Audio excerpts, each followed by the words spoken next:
Hello students, how are you? कैसे हो आप सब? मैं हूं अल्पा परमार। आप मेरे साथ कर रहे हो केमिस्ट्री। हम word to word, line to line NCERT को कर रहे हैं। साथ में मैं आपको कहाँ पे कौन सा क्वेश्चन निकल रहा है वो भी आपको दे रही हूँ, तो आप मेरे साथ हो केमिस्ट्री में। चलो, what is depression for freezing point, explain it. तो freezing point of a substance, अगर इतना क्वेश्चन पूछा है कुछ भी डेफिनेशन जैसा, तो किस तरह से लिखते हैं, चलो देख लेते हैं। The freezing point of a substance may be defined as the temperature at which the vapor pressure of the substance in its liquid phase it equal to its vapor pressure in the solid phase. solid phase में बराबर vapour pressure क्या है वो देखना है। Any temperature the vapour pressure of solution is lower than that the pure solvent. Pure solvent से बराबर है सॉल्यूशन का वेपर प्रेशर क्या होगा, लोअर होगा। मतलब बोल रहे हैं solution is lower than, solution का कम होगा किससे, प्योर सॉल्वेंट के। मतलब प्योर सॉल्वेंट है वाटर, वाटर का ये जो फ्रीजिंग पॉइंट है बराबर है वो ज्यादा होगा एंड देन सॉल्यूशन का कम होगा। सॉल्यूशन मतलब क्या हुआ, तो कि वाटर प्लस सॉल्ट करो, salt. So any temperature of vapor pressure of solution is lower than, ये कम होगा, of pure solvent. The lowering of freezing point in solution is compared to solvent is known as depression of freezing point. मतलब इन दोनों का जो comparison है, compared to solvent is known as, इन दोनों का जो कंपेरिजन है उसको हम कहेंगे ये लोअरिंग फ्रीजिंग पॉइंट। ये तो depression of freezing point explain it, इसको एक्सप्लेन इतना ही करना है। Clear? What is molar depression constants Kf? Derive equation relation of Kf with molar mass of solute. Okay, चलो इसके साथ इसको कम करना है, सोल्यूट को बराबर मोलर मास के साथ करना है। चलो उसके पहले एक कल हमने देखी थी, एक हमने डायग्राम, आज भी पहले डायग्राम देख लेते हैं उसके बाद ही स्टार्ट करते हैं, क्योंकि अगर पहले मैंने डायग्राम ले लिया तो डायग्राम से आपको जल्दी से समझ में आता है। तो चलो पहले ये कल हमने किसका डायग्राम करा था, तो कल हमने बॉइलिंग पॉइंट का डायग्राम करा था। आज हम करें फ्रीजिंग पॉइंट, मतलब को इसको फ्रीज करना है उसका डायग्राम है। क्या करना है, फ्रीज करना है। फ्रीजिंग का डायग्राम है मतलब को कूल करना है, किसको, बराबर है कूलिंग का डायग्राम है। बराबर कल था बराबर, और आज फ्रीजिंग का है। चलो कर देते हैं फ्रीजिंग का डायग्राम, पहले देख लेते हैं उसके बाद मतलब डायग्राम क्या है। चलो मैं ड्रॉ करती हूँ, पहले डायग्राम समझते हैं ना तो फिर पूरा समझ में आ जाएगा।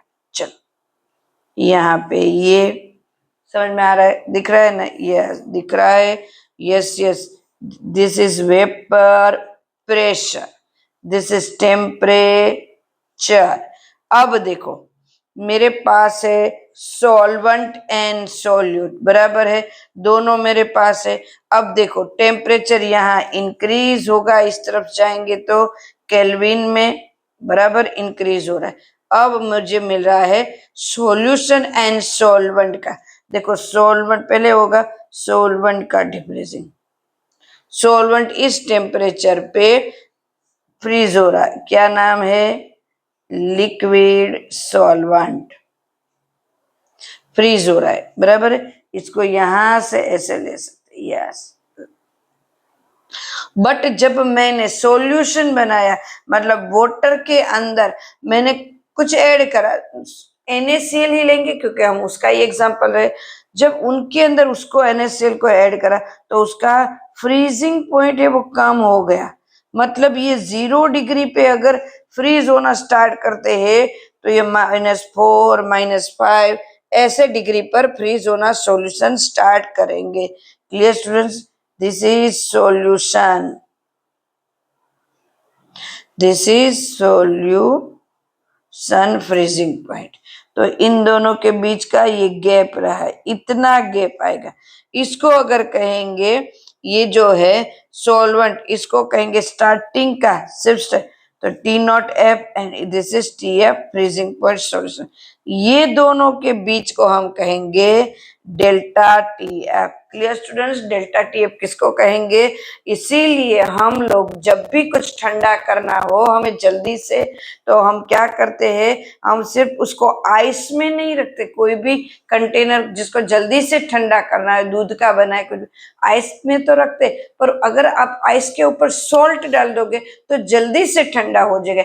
इसीलिए तो कुल्फी वाले हैं, वो कुल्फी बनाते हैं तो उसका जो कंटेनर हो जिसमें वो उसने कुल्फी बना के रखे, उसके आसपास वो सॉल्ट रखते हैं, नमक रखते हैं। वो एक टाटा सॉल्ट ऐसा नहीं, रिफाइनिंग वाला नहीं, नेचुरल जो सॉल्ट आता है जो क्रिस्टल टाइप बड़े बड़े होते हैं, स्टोन क्रिस्टल टाइप, वो रखते हैं। तो उससे क्या होगा, टेम्परेचर कम रहेगा, सॉल्यूशन का टेम्परेचर कम है, NaCl डालते तो टेम्परेचर कम रहेगा और ये मेल्ट नहीं होगी कुल्फी, इसीलिए। क्लियर स्टूडेंट्स, तो ये आपको इतना समझ में आ गया। चलो राइटिंग पार्ट देख लेते हैं। पूरा एक ये डायग्राम समझ में आ गया। बीच को डेल्टा एफ कहेंगे, this is solvent, this is solution. Clear, चलो। So what is molar depression constant? Kf derive equation relation of Kf with the molar of solution. Describe in freezing point a solution prepared by dissolving 1 gram molar mass non volatile solute. Yes, मैंने तो NaCl का ही example लिया है। तो NaCl कैसा है? Non volatile है। into 1 kilogram of solvent is called molar depression constant. Students, मैं यहाँ पे आपको डेफिनेशन भी साथ साथ में दे रही हूँ, तो आप इसका ध्यान रखो। Let delta not F to be the freezing point of pure solvent and TF be its freezing point of when non-volatile solute is dissolved in it. The decrease in freezing point delta TF equal to TF naught minus TF, हमने ये देख लिया, कहाँ देखा हमने? Diagram में।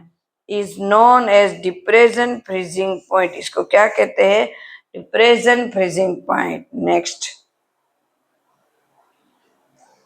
for dilute solution, ideal solution is directly proportional to molality M of the solution. Thus, delta TF is proportional to M.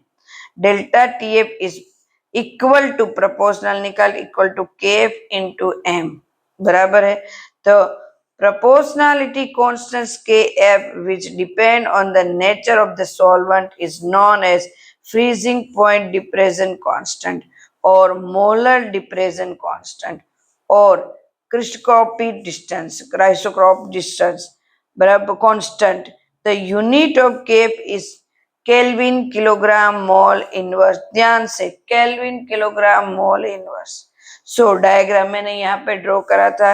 If W2 gram of the solute having molar mass of M2 present in W1 gram of solvent produce the depression in freezing point delta TF of the solvent, then molality of the solute is given by the equation. Yes, कौन सी equation में हम रखेंगे? जो हमने पहले कर चुकी है वही इक्वेशन है। M2 equal to W2 upon N2, जो W2 क्या होता है? Solvent, no solute. मेरी मिस्टेक। ओ क्या होगा? सोल्यूट। एंड नीचे क्या होगा? सॉल्वेंट। तो W1 अपॉन 1000 ml वाटर लेंगे यहाँ पे। क्लियर है? So substitute this value of molality in equation 1. So delta TF equal to KF into W2 upon M2 and W1 upon 1000.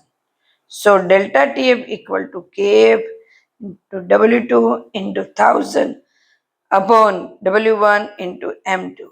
So M2 equal to KF into W2 into 1000 upon delta TF into W1।